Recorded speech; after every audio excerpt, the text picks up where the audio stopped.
Sir sir আপনি কি জানেন স্যার এই ব্যাংকের মালিক কে? কে? মন্ত্রী, অর্থমন্ত্রী স্যার, জুনায়েদ চৌধুরী। স্যার আমার তো মনে হয় না সে আপনাদের কাছে ক্ষমা চাইবে। উনি ক্ষমা চাইবেন না, ওনার বাপ ক্ষমা চাবে।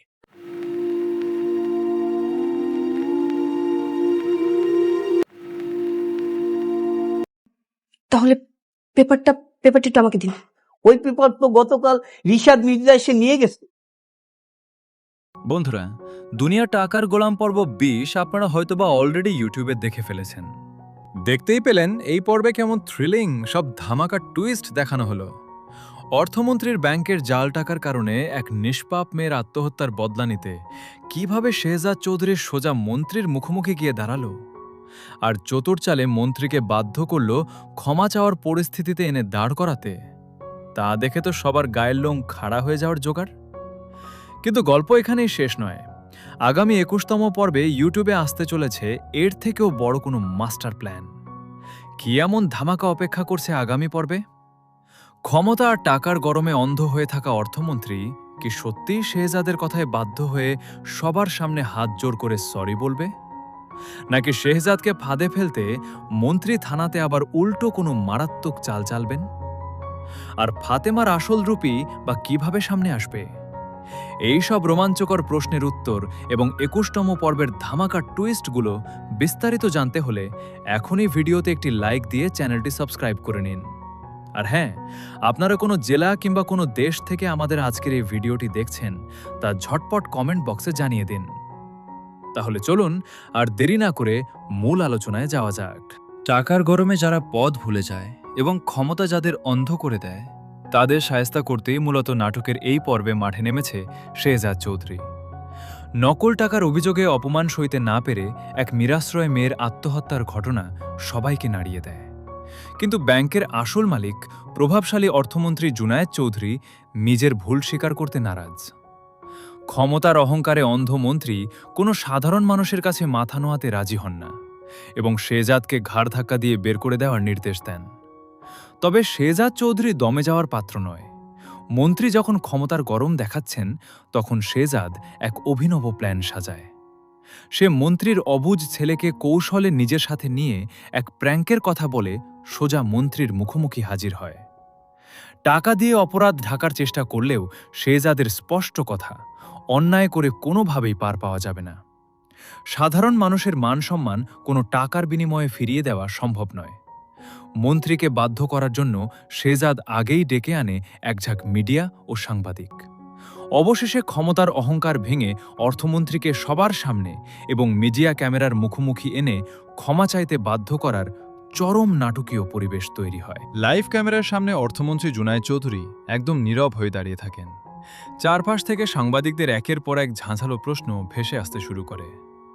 ব্যাংক থেকে দেওয়া জাল টাকা এবং তার কারণে এক সাধারণ মেয়ের আত্মহত্যার সমস্ত দায়ভার এখন সরাসরি গিয়ে পড়েছে খোদ অর্থমন্ত্রীর উপর। মুহূর্তের মধ্যে গোটা দেশ জুড়ে এই ব্রেকিং নিউজ ছড়িয়ে পড়ে। মন্ত্রীর ক্ষমতার অহংকার আর দীর্ঘদিনের তৈরি করা রাজনৈতিক ভাবমূর্তি মুহূর্তের মধ্যে ধুলোয় মিশে যায়। শেহজাদ চৌধুরী মন্ত্রীর কাছে এগিয়ে গিয়ে খুব নিচু কণ্ঠে সতর্ক করে দেয়, ক্ষমতার গরম দেখিয়ে এতদিন যারা সাধারণ মানুষের জীবন নিয়ে ছিনিমিনি খেলেছে, তাদের শেষটা এভাবেই হয়। লাইভ মিডিয়া কভারেজের মারাত্মক প্রভাবে সরকারের উচ্চ পর্যায় থেকেও অর্থমন্ত্রীর ওপর পদত্যাগের চরম চাপ তৈরি হয়। অপমানের জ্বালায় আর ক্ষমতা হারানোর ভয়ে জুনায়েদ চৌধুরী বেপরোয়া হয়ে ওঠেন। নিজের অপরাধ ঢাকার কোনো পথ না পেয়ে তিনি তার বিশ্বস্ত ক্যাডার ও অনুগত পুলিশ বাহিনীকে ব্যবহার করে শেহজাদকে যে কোনো উপায়ে ধ্বংস করার ষড়যন্ত্র আঁকেন। তিনি স্পষ্ট জানিয়ে দেন, শেহজাদ তাকে এত সহজে শেষ করতে পারবে না। ক্ষমতার শেষ অস্ত্র ব্যবহার করে হলেও সে এর বদলা নেবে। ঠিক তখনই গল্পে হাজির হয় ফাতেমা ও রিশাদ মির্জার নতুন চক্রান্ত। কাজী অফিস থেকে চুরি হওয়া বিয়ের কাগজপত্রের আসল সত্য প্রকাশে আসতে শুরু করে।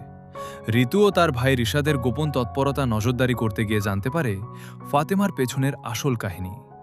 ফাতেমা মোটেও অসহায় কোনো নারী নয়, বরং শেহজাদের বিপুল সম্পত্তি আর ক্ষমতা হাতিয়ে নিতে অর্থমন্ত্রীর সিন্ডিকেটই ফাতেমাকে এক ঘুঁটে হিসেবে ব্যবহার করেছিল। ঋতু যখন সরাসরি গিয়ে ফাতেমাকে চেপে ধরে, তখন ফাতেমা তার মাস্ক খুলে ফেলে নিজের আসল রূপ প্রকাশ করে। সে স্পষ্ট জানিয়ে দেয় যে শেহজাদকে সে এত সহজে ছেড়ে দেবে না। যদি শেহজাদ তার পথ থেকে সরে না দাঁড়ায়, তবে সে এমন এক চরম সত্যি জনসমক্ষে আনবে যা শেহজাদ আর তার পুরো পরিবারকে এক লহমায় ধ্বংস করে দেবে। পরিস্থিতি জটিল থেকে জটিলতর রূপ নিলে শেহজাদ ও ঋতুর মাঝে এক গোপন বৈঠক হয়। এতদিন যে ভুল বোঝাবুঝি তাদের আলাদা করে রেখেছিল, শেহজাদ তার জীবনের সেই অজানা অতীত ও ভুয়া পেপারসের সমস্ত রহস্য ঋতুর কাছে খুলে বলে। ঋতু বুঝতে পারে ফাতেমা সম্পূর্ণ প্রতারণা করে শেহজাদের জীবনে প্রবেশ করেছিল, কিন্তু অর্থমন্ত্রীর পাল্টা আক্রমণের ছক ইতিমধ্যেই কার্যকর হতে শুরু করে। মন্ত্রীর সন্ত্রাসী বাহিনী শেহজাদকে থামানোর জন্য চারপাশ থেকে ঘিরে ফেলে। তবে শেহজাদও দমে যাওয়ার পাত্র নয়। সে দুর্নীতি দমন কমিশনের কাছে ব্যাংকের সমস্ত দুর্নীতির গোপন নথি পৌঁছে দেওয়ার চূড়ান্ত প্রস্তুতি নেয়। লড়াই যখন চূড়ান্ত পর্যায়ে পৌঁছায়, ঠিক তখনই ফাতেমা ও অর্থমন্ত্রী একসাথে শেহজাদের উপর শেষ আঘাত হানে। শেহজাদের অতীতে ঘটে যাওয়া এমন এক গোপন সত্য ও ব্ল্যাকমেলের নথি হঠাৎ সামনে নিয়ে আসা হয়, যা শেহজাদ চৌধুরীকে এক চরম মানসিক ও আইনি সংকটের মুখে দাঁড় করিয়ে দেয়। সেই চরম থ্রিলিং মোড়েই ২১তম পর্ব সমাপ্তির দিকে এগিয়ে যায়। ক্যামেরার সামনে অপরাধের কথা স্বীকার করতে বাধ্য হওয়ার পর অর্থমন্ত্রী জুনায়েদ চৌধুরীর পতন ঘটে।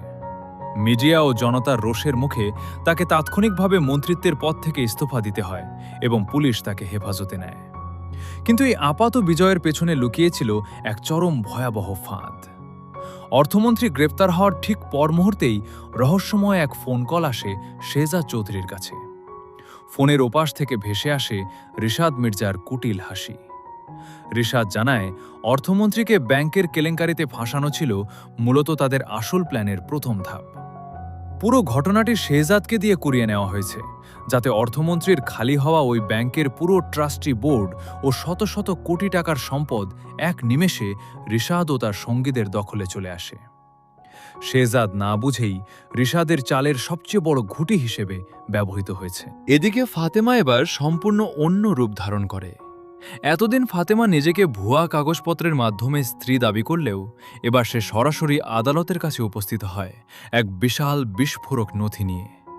সে দাবি করে বহু বছর আগে শেহজাদের বাবা ও রিশাদ মির্জার বাবার মধ্যে যে ব্যবসায়িক গোপন চুক্তি হয়েছিল, সেই চুক্তি অনুযায়ী ব্যাংকের এবং শেহজাদদের পারিবারিক সম্পত্তির অর্ধেক অংশের প্রকৃত মালিক ফাতেমার পরিবার।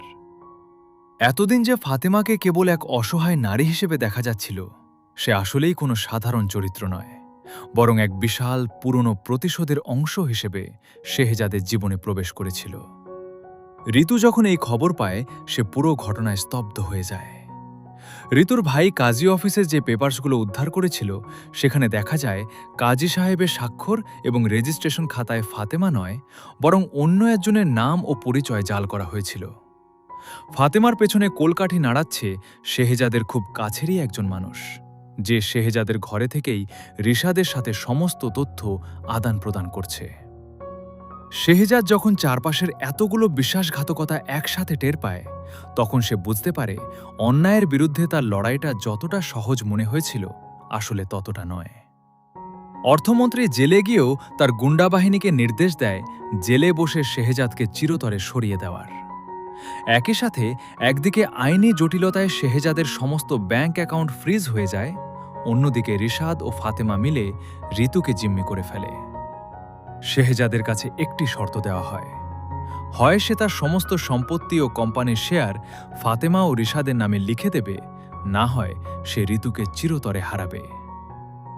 সব হারিয়ে এক চরম অচল অবস্থায় নিঃস্ব ও একাকী দাঁড়িয়ে পড়ে শেহজাদ চৌধুরী। আগামী পর্বে শেহজাদ কিভাবে এই বিষাক্ত চক্র থেকে ঘুরে দাঁড়াবে, সেই চরম সাসপেন্স নিয়েই ২১তম পর্বের প্রথম অংশ শেষ হয়। মিডিয়ার সামনে অর্থমন্ত্রীকে হেনস্থা করার পর ঘটনা এক অচিন্তনীয় দিকে মোড় নেয়। মন্ত্রী মহোদয় মিডিয়াকে তোয়াক্কা না করে এক নাটকীয় চাল চালেন। তিনি হঠাৎ হৃদরোগে আক্রান্ত হওয়ার ভান করে হাসপাতালের আইসিইউতে ভর্তি হয়ে যান এবং শেহজাদ চৌধুরীর বিরুদ্ধে মানহানি ও মানসিক নির্যাতনের অভিযোগ এনে উল্টো মামলা ঠুকে দেন। পুলিশ মুহূর্তের মধ্যে শেহজাদকে গ্রেফতার করতে তার আস্তানা ঘেরাও করে, কিন্তু শেহজাদ গ্রেপ্তারের ভয়ে পালিয়ে না গিয়ে সোজা আদালতে আত্মসমর্পণ করে। শেহজাদের এই আত্মবিশ্বাসের পেছনে ছিল সেই আত্মহত্যাকারী মেয়েটির বাবার দেওয়া এক গোপন দলিল, যা ব্যাংকের এক সৎ কর্মকর্তা শেহজাদের হাতে তুলে দিয়েছিল